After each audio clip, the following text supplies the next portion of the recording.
বছর পর কাজ করছি। নাটকে কাজের ব্যাপারে বলবো যে আমি নাটকটা আসলে নাটকে একটু সময় বেশি লাগে। আমি একটু বেসিক্যালি আমি খুব একটু অলস মানুষ, অলস টাইপের মানুষ। সো যেহেতু সময় বেশি লাগে তো নাটকটা করতে একটু কষ্ট হয়।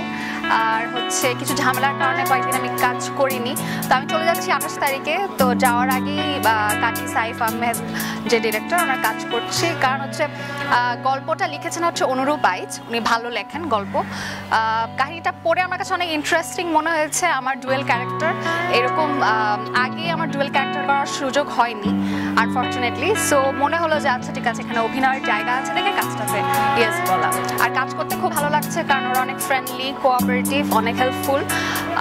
তো আই হোপ যদি এরকম ভবিষ্যতে ভালো কাজের অফার আসে নাটকের ব্যাপারে বলছি, তাহলে হয়তো ফিউচারে আরও হয়তো কাজ করা হবে নাটকে। আচ্ছা, ঐন্দ্রিলা আপু খুবই, আমরা একই স্কুলের, তো সেই দিক থেকে একটা উইকনেস ডেফিনেটলি কাজ করবেই। আমরা বিকর্ণা স্যার, তো ঐন্দ্রিলা আপু খুবই লক্ষ্মী, মিষ্টি। উনি দেখতে যেরকম সুইট, উনি মানুষটাও সেরকম মিষ্টি অ্যান্ড খুবই হেল্পফুল।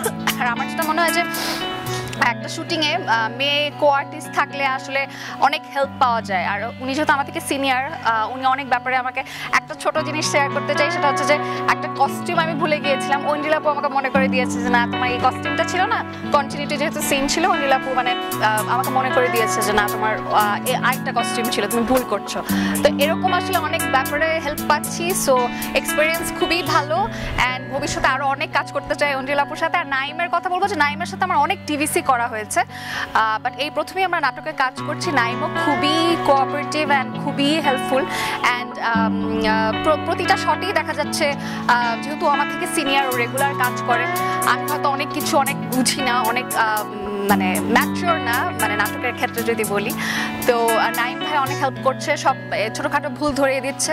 সো আমি বলবো যে খুবই এনজয় করছি কাজটা করে। কেন মিডিয়ায় আসলেন, এটা খুবই অবান্তর একটা প্রশ্ন। কারণ হচ্ছে যে মিডিয়াতে আমি একটা বিউটি কম্পিটিশন থেকে এসেছি, ডেফিনেটলি আমি কাজ করার জন্য এসেছি। আমি বিউটি কম্পিটিশনটাতে অ্যাটেন্ড কেন করেছি, যাতে আমাকে মানুষ চেনে, আমি একটা প্ল্যাটফর্ম পাই। সো আমি বলবো যে লাক্স চ্যানেলে সুপারস্টার অনেক ভালো একটা প্ল্যাটফর্ম ছিল, এই কারণে আমি লাক্সে অ্যাটেন্ড করেছি। ওখান থেকে আসার পরে আমি খুব ভালো ভালো কিছু কাজ করেছি, টিভিসি করেছি, বাঙালি কথা দিলাম শিরোনামে। তো তখন আর কি আমার কাজের তখন আমার মনে হয় যে আমি মানে একটা খুব ভালো একটা জায়গায় পৌঁছে গিয়েছিলাম। ওই টিভিসির মাধ্যমে আমি খুব তাড়াতাড়ি দর্শকের কাছে পৌঁছে গিয়েছি। তো অবশ্যই যখন আপনি একটা ভালো কাজ করবেন, আপনারা কিন্তু ডেফিনেটলি একটা আরেক মানে আপনার এক্সপেকটেশনস অনেক হাই হয়ে যাবে যে আমি আরও ভালো কাজ করতে চাই এবং ওরকম স্ট্যান্ডার্ড কাজ করতে চাই। কিন্তু আমার ক্ষেত্রে আমি বলবো যে আমি অনেক আনফর্চুনেট ছিলাম, কারণ হচ্ছে যে কিছু মানুষের বা কিছু বাইরের মিডিয়ার বলেন, মিডিয়ার বাইরের মানুষের কিছু কথা বা কিছু অফার আমার ভালো লাগেনি ব্যক্তিগতভাবে। তখন আমি নিজেকে কিছুদিন বলা যায় যে ডুব দিয়েছি, সোজা কথা। তো কিছুদিন আমি কাজ করিনি। তো সবসময় দেখা যেত যখনই আমি কাজ করতে আসতাম, আমি বলবো যে আমি মনে হয় এই দিক থেকে বেশি সাফারার। আমার ভাগ্যটা মেবি এখানে আমার ভাগ্যটা আমার মনে হয় যে আমার ভাগ্যটা খারাপ ছিল বলা যায়। কারণ হচ্ছে যে পেমেন্ট জালিয়াতির শিকার হয়েছি আমি। হিলোল ভাই কাজ করার পরেও আমাদের চেক ধরিয়ে দেওয়া হয়েছে শুটিংয়ের শেষে। পরে আমরা জানতে পেরেছি যে ওই ডিরেক্টরটা একটা ফ্রড ছিল, সে প্রডিউসারেরও অনেক টাকা মেরে পালিয়ে গিয়েছে। তো আমরা তো এমন না যে আমি এমন যদি হতো যে আমি খুব নতুন এসেছি মিডিয়ায়, তখন আমরা এরকম ভিকটিম হচ্ছি। আমাদেরকে মানুষ চেনে, ওটার পরেও যে আমাদেরকে এইভাবে এত ওপেনলি আমাদের সাথে মানে এই জিনিসগুলো, এই ফ্রডগুলো হচ্ছে, কই তখন তো আমি অনেক পেপারে আমি এই কমপ্লেনগুলো করেছিলাম, কই তখন তো কেউ আমাকে হেল্প করতে আসে নাই বা কেউ বলে নাই যে আমাকে, যেমন এই নিউজটা ছাপার পর পরিচালক সমিতি থেকে আমার কাছে এসেছে যে আপনি লিখিতভাবে কমপ্লেন দেন। কই যখন আমার পেমেন্ট নিয়ে এই প্রবলেমটা হলো, আমি তো তখন বড় বড় দৈনিকগুলোতে আমার নিউজটা ছাপা হয়েছিল যে ফারিয়া আর কাজ করবেন না, ওনার পেমেন্ট জালিয়াতির শিকার হয়েছেন উনি। কই তখন তো পরিচালনা পরিষদ কমিটির কেউ আসেনি আমাকে হেল্প করতে বা তারা তাকে ফাইন্ড আউট করে, তা আমার পেমেন্টটা তো আমি এখনো পাইনি। সো আমার অনেক গ্রাজ আছে, প্লাস কিছু আজে বাজে অফারের কারণে আমি অনেকদিন কাজ করিনি। আমি সবসময় কাজ কম করেছি, কিন্তু ওই জিনিসগুলোর কারণে আমি আরও বেশি কাজ কম করেছি। নাফিসার যে স্টেটমেন্টটা, সেটার জন্য আমি বলবো যে উনি আসলে উনি নিজে কোন লেভেলের, এটা আসলে উনি ওনার কথা দিয়ে বুঝিয়ে দিয়েছেন। উনি লাইভে খুব আজে বাজে স্ল্যাং ইউজ করেছেন, উনি ওনার ক্লাস বুঝিয়ে দিয়েছেন। অ্যান্ড পাবলিক বলেন বা মিডিয়ার মানুষরা সবাই জানে কার রেকর্ড কি, সবাই মোটামুটি জানে। তো এই ক্ষেত্রে আমি আমার যা বলার আমি আমার ফেসবুক লাইভে আমার ফ্যানদের জন্য আমি ক্লিয়ার করেছি।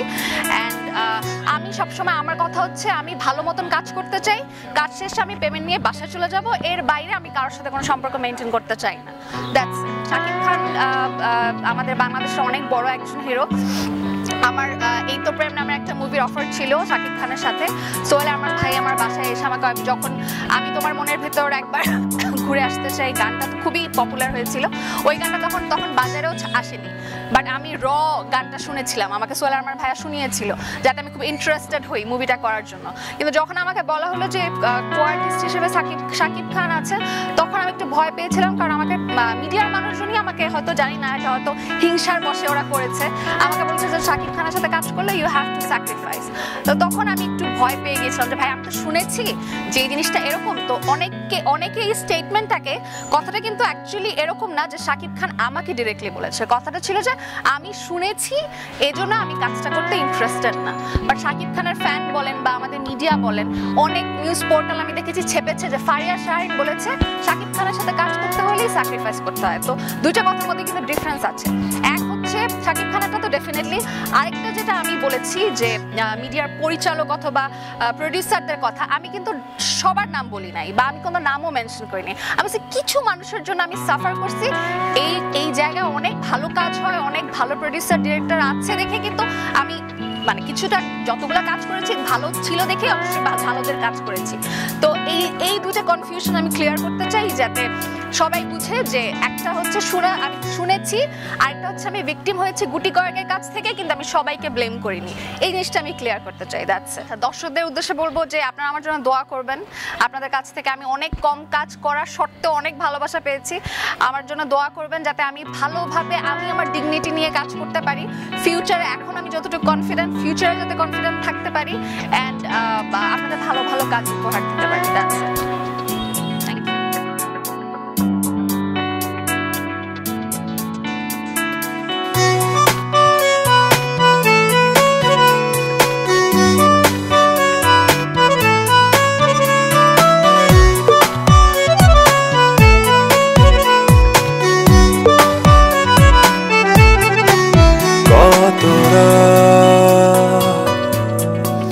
জেগেছি তোকে ভেবে, কেঁদেছি ভালোবেসে কি ভুল করেছি, এ বুকের শহরে একলা হয়েছি। মনের ঠিকানায় সব হারিয়ে দু চোখেই ঝরে শুধু জল। মনের ঠিকানায় সব হারিয়ে দু চোখে ঝরে শুধু জল।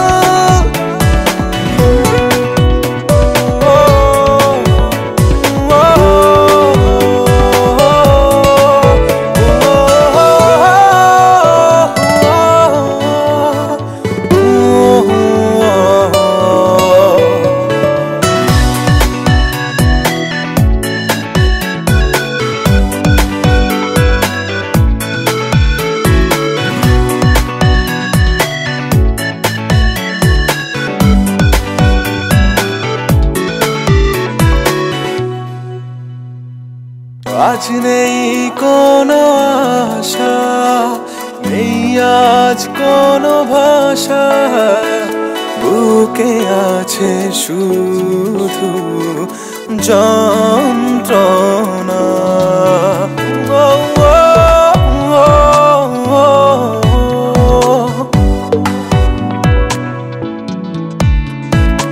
আজ নেই কোনো আশা, আজ কোনো ভাষা, বুকে আছে শুধু যন্ত্রণা। মনের ঠিকানায় সব হারিয়ে দু চোখেই ঝরে শুধু জল।